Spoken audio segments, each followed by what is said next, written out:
और यहाँ आपको बताएं कि बिजली चोरों पर कड़ा वक्त, 7 रोज में 4000 मुकदमा दर्ज, 796 नादहिंदगान को धर लिया गया। कि इलेक्ट्रिक का बिजली चोरी और कुंडे माफिया के खिलाफ क्रैकडाउन।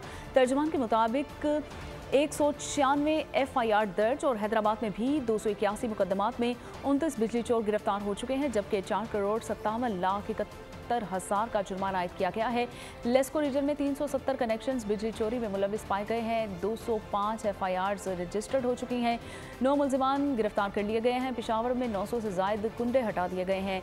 केस्को से 585 बिजली गैर कानूनी कनेक्शंस मुनक़ता कर दिए गए हैं और 48 अफराद गिरफ्तार किए जा चुके हैं। सियालकोट में एक हफ्ते में 55 लोगों को बिजली चोरी करते हुए पकड़ लिया गया है। अटक में बिजली चोरी के 155 मुकदमात दर्ज, 137 मुलजिमान गिरफ्तार।